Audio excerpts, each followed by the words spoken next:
Are you in the early weeks of pregnancy and wondering if you might be experiencing signs of a miscarriage? In this episode, I'm going to share with you about my second miscarriage, which was at 9 weeks. We'll also discuss one of the many misconceptions of miscarriage, and we'll share with you the two remaining important things we learned that may help you if you are or have experienced a miscarriage. Hello, everyone, and welcome back to our weekly podcast. This is Jeff and Toni Brabeck of Our Little Sparrows Pregnancy and Infant Loss Support. If you'd like to know more about us and our organization, please click on the link in the description below. This episode is a continuation of our podcast series called Miscarriage Misconceptions. There are a lot of misconceptions floating around in our society, and we are going to open up a few of those and expose the reality of miscarriage. Let me just give you a heads up right now that we will be sharing in depth about our experience, and we will be fairly detailed in my physical descriptions of our two miscarriages in this video. Yes, it might make you feel uncomfortable to hear this, and we hope you stick with us.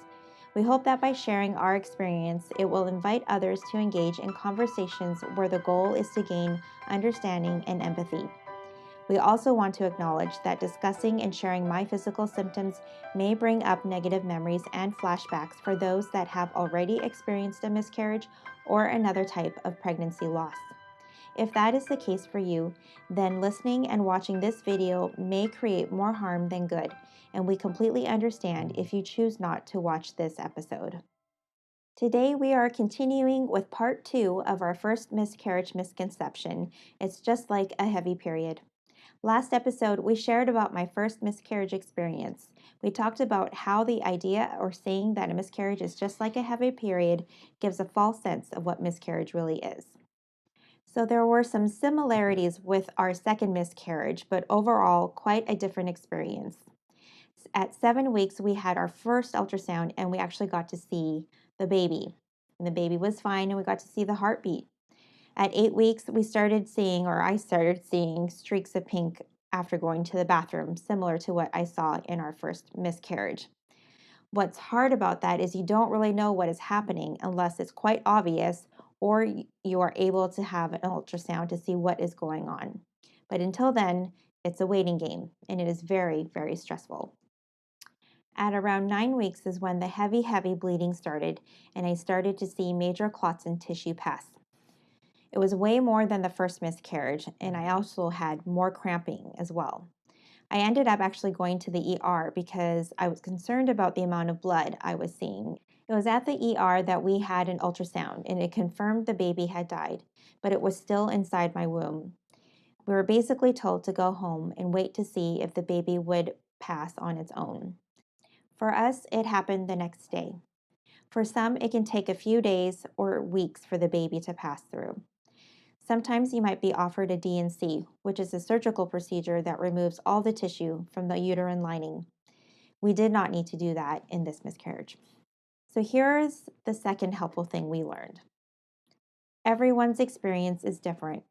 Even if you've had multiple miscarriages, each one may have been a completely different experience from each other. The third helpful thing we learned is that everyone's physical recovery is different. Maybe you recovered in a couple weeks. Maybe yours took weeks or months.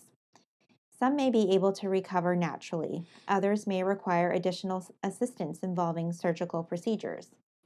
Not only is everyone's experience unique, it can affect us each differently.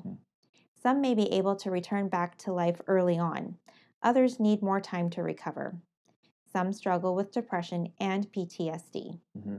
Yeah, we actually did a specific episode on PTSD, moms and PTSD, and it also gave a perspective from a father as well. We'll put the link in the card above so that you can check it out if you want to watch that episode. Mm-hmm. Yeah, so in a lot of ways, for me, this miscarriage was completely different. Just the level of expectation of success and getting pregnant and we're going to have a baby because we got to see the baby, right? Mm-hmm. Night and day difference for me. I was anxious and really nervous to get that first ultrasound.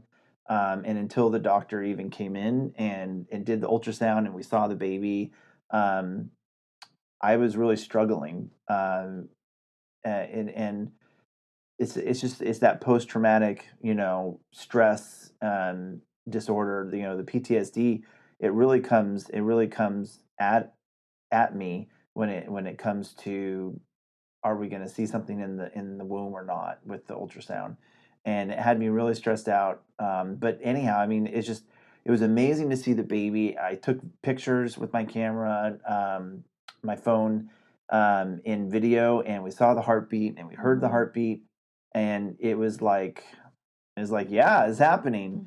And then for everything, for everything to just come crashing down just a week later, because as soon as the spotting, as soon as the onset of the bleeding happened, it's like all of those hopes and dreams are just being washed away.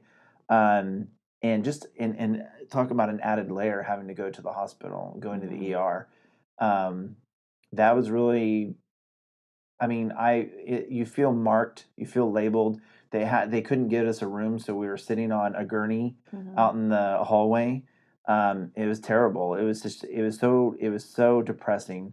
Um, and I just remember just a sad feeling going, the only reason why we're here is to just confirm what we already know. Inside. It's the intuition again. It's like, we just know. The hospital experience was just like marring for me. For many reasons, not just this miscarriage. There's other experiences I've had in hospitals. When you start going to hospitals because you're losing someone or have already lost them, that's the last place you want to be. That's the last place I want to be, is back in a hospital, even though they're supposed to be there to help you. And that experience, sitting there on the gurney and people walking back and forth with different ailments, and the nurses, saying, "I'm sorry, we'll get you a room." It was like, it was hard. Like, I just felt like it was a really negative experience, not like customer service wise, but life. It was a negative experience. It was a sad experience, and to have to go through the initial stages of losing the baby, being in public. Not that people know walking by, but the nurses know. They know from your chart what you're there for, and you see it in their eyes. Um, and I didn't like it at all. I don't want to have to do that again. I would do it if I had to, if we were in that position again.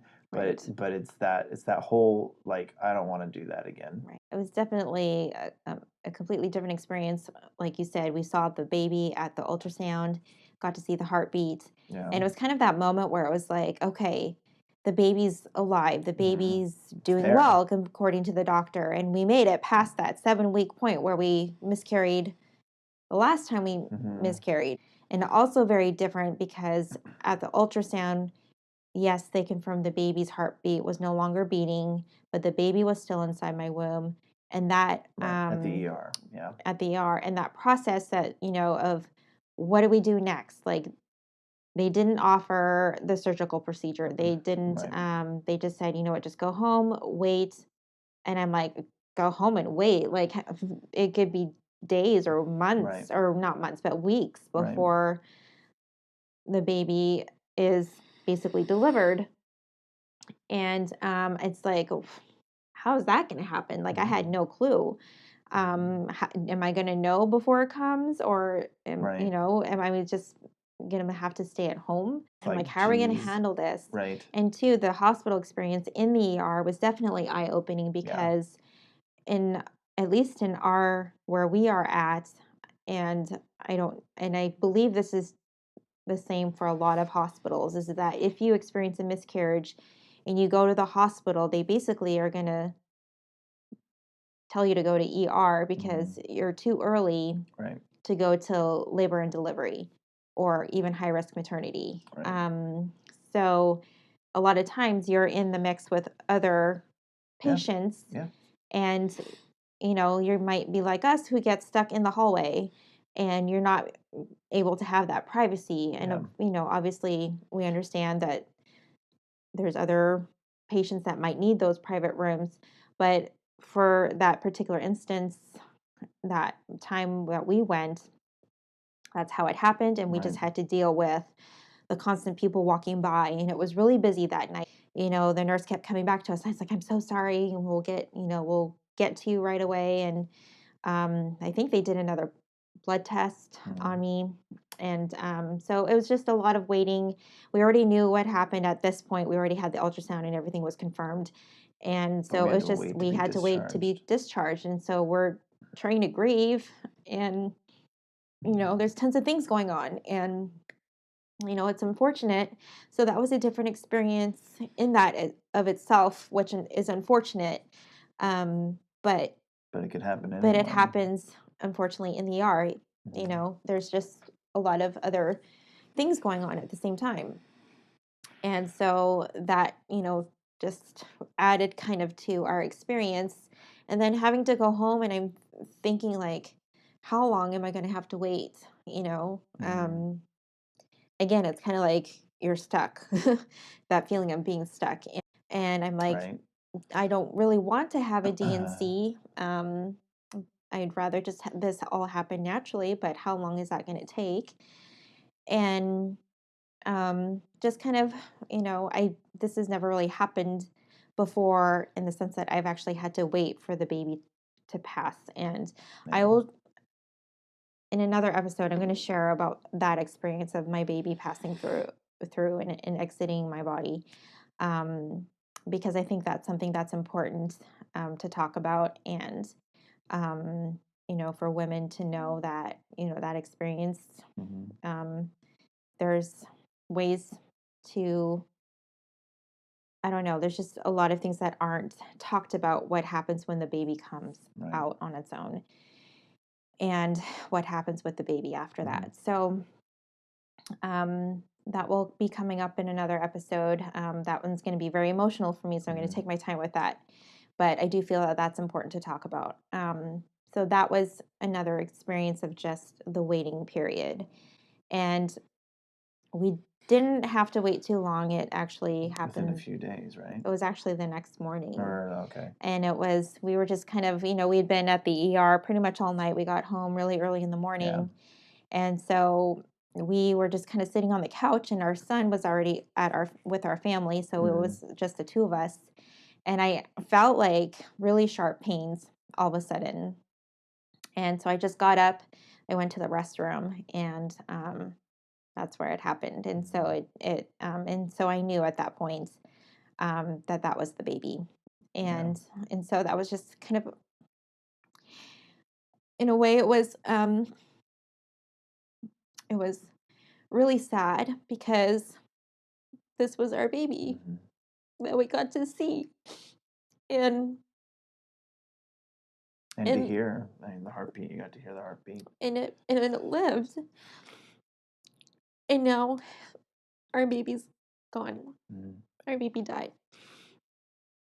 And so that was like a final, like a finality, like, we're living through this again.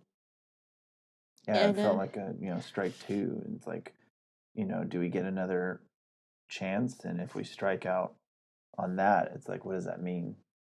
yeah, You know, definitely the question as to whether you're able to get pregnant, we're able to get pregnant again, and stay pregnant. And stay pregnant is there. Conversations that we've had. It's now part. And and so it was definitely different experience. So if you are concerned about having a miscarriage, or feel you are at high risk of having one, we encourage you to contact your OB or medical provider. So hopefully this episode will help you realize that there is more to miscarriage than just having a heavy leg period. There is not only the physical, but also the emotional aspects. Some of us have guilt, like, was it my fault? No. Some of us question ourselves, is my body able to get pregnant? Some of us have feelings of loss, like, I didn't get to keep my baby. The emotional journey to how you got pregnant is also part of your story. We hope you found this episode helpful, and hope you feel you are not alone. You are loved.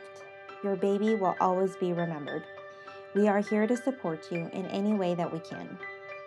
If you got value out of this video, please give us a thumbs up and don't forget to subscribe and ring that bell so that you get alerts when we release new content every Sunday.